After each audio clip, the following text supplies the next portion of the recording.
औज़ुबिल्लाहिमिनश्शैतानिर्रजीम बिस्मिल्लाहिर्रहमानिर्रहीम अस्सलाम वालेकुम व्यूअर्स, उम्मीद करती हूँ आप सब खैरियत से होंगे। आज हम बनाने लगे आलू चिकन के कबाब। बहुत ही मज़े के और बहुत ही आसान तरीके से इसको मैं बनाना आपको बताऊँगी, तो इसके लिए रेसिपी अपने एंड तक देखनी है। तो चलिए रेसिपी स्टार्ट करते हैं। सबसे पहले एक बड़ा सा बाउल ले लेंगे, इसमें तकरीबन आधा किलो के करीब आलू डाल दूँगी। आलू को मैंने छिलका उतार के इसमें इस तरह क्यूब्स में काट लिया और अच्छी तरह से बॉयल कर लिया।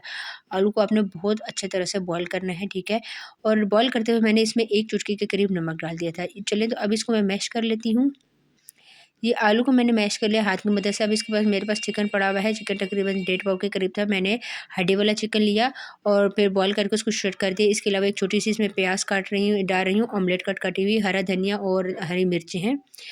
ये तमाम चीज़ें सब्जियां डालने के बाद अब मैं इसको थोड़ा-सा मिक्स करूँगी। सब्जियों में सिर्फ़ इसमें प्याज शामिल होगा, प्याज के अलावा आप इसमें कुछ भी नहीं डालेंगे। अच्छी तरह से इसको मिक्स करने के बाद अब इसमें कुछ मसाले शामिल कर रहे थे, तो मसाले आपने ध्यान से देखने हैं मैं कौन-कौन से डाल रही हूँ। मेरे पास अजवाइन पड़ी हुई है, ज़ीरा और धनिया। धनिया और ज़ीरा को मैंने दरदरा सा कूट लिया था। पहले इन तीनों चीज़ों को मैंने फ्राई पैन में थोड़ा-सा हल्का-सा मतलब रोस्ट कर लिया। जैसे ही इसकी खुशबू आई तो मैंने इन तीनों चीज़ों को पीस लिया। अब काली मिर्ची थोड़ी-सी डाल रही हूँ मैंने। काली मिर्ची डालने के बाद इसमें नमक डालूँगी। अब नमक अपने टेस्ट के बराबर आपने डालना है। नमक डालने के बाद लाल मिर्च का पाउडर डाल रही हूँ। ये सारे मसाले अपने-अपने टेस्ट के बराबर डालने हैं। अच्छा, ये डालने के बाद तमाम चीज़ों को मैं मिक्स करूँगी। हाथ की मदद से अच्छी तरह से इसको मैं मिक्स करूँगी और तकरीबन 5 से 10 मिनट के लिए इसको रेस्ट दे दूँगी।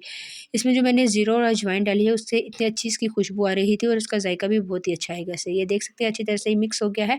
अब आपने दरमियाने साइज़ की इस तरह से हाथ में उठाने हैं और इसके कटलेट्स बना लेने हैं। तकरीबन 5 मिनट मैं इसको रेस्ट दूँगी, उसके बाद मैं कटलेट्स बनाती हूँ। कटलेट्स बनाने के बाद फिर मेरी आपसे मुलाकात होती है। मैं आपको दिखाती हूँ कि कटलेट्स मैंने किस तरह बना लिए हैं। जी, तो ये देखिए मैंने इस तरह आलू के ये छोटे-छोटे जो कबाब हैं आलू चिकन के ये बना दिए हैं और मैं हाथ में ऑयल वगैरह कुछ भी लगाने की मुझे ज़रूरत नहीं पड़े। अगर आपके हाथ में चिपक रहे हैं तो आप थोड़ा-सा ऑयल हाथ पे लगा सकते हैं। 2 अदद मेरे पास अंडे पड़े हुए हैं, अंडे को अच्छी तरह से बीट कर लूँगी। फ़ोर्क की मदद से अच्छी तरह से इसको मैं मिक्स कर रही हूँ। जैसे ही ये मिक्स हो जाएगा तो हम कबाब अंडे में डिप करेंगे, 1 से 2 लेयर देंगे और उसके बाद हम फ्राई कर लेंगे। इस तरह से मैं एक आपको दिखा देती हूँ, एक इसी तरह दोबारा से आपने रिपीट करना है 2 से 3 दफ़ा, ठीक है। और तवे पे मैं बना रही हूँ, तवे में पहले से ऑयल डाल के मैंने रख दिया था और तवा अच्छा ख़ासा गर्म हो गया है। अब आराम-आराम से आपने इसके ऊपर चिकन और आलू के जो कबाब बनाए हुए हैं आपने वो डालते जाना है। इसी तरह मैं सारे डाल लेती हूँ।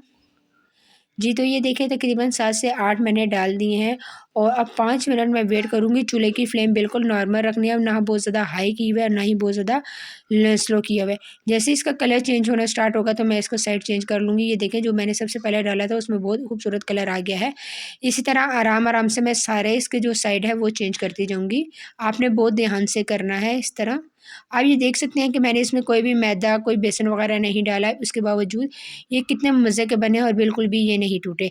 जी, तो सारे मैंने इसके साइड चेंज कर लिया। अब 3 मिनट मैं इसका वेट करूँगी, 3 मिनट बाद फिर हम इसको प्लेट में सर्व कर लेंगे। अभी आपने 3 मिनट तक इसको बिल्कुल भी हिलाना नहीं है। चूल्हे की फ्लेम में जो उसको मैंने थोड़ा-सा और स्लो कर दिया था। जी, तो 3 मिनट गुज़र गए, मैंने इनकी साइड मतलब इनको थोड़ा-थोड़ा सा मतलब दूर-दूर करके कुल्ला-कुल्ला करके रख दिया है और बहुत ही मज़े की खुशबू आ रही थी, तो ये इसको मैंने प्लेट में सर्व कर दिया। ये इसकी फाइनल लुक है। मैं आपको एक हाथ में बता देती हूँ ये कितने सॉफ्ट और कितने मज़े के बने हैं, ये आप देख सकते हैं जिस तरह शामी कबाब होते हैं। आपने इस रेसिपी को ज़रूर ट्राई करना है, ट्राई करके मुझे कमेंट्स में बताना है। आज के लिए इतना ही, इंशाल्लाह नेक्स्ट वीडियो में मुलाकात होगी, तब तक के लिए अल्लाह हाफ़िज़।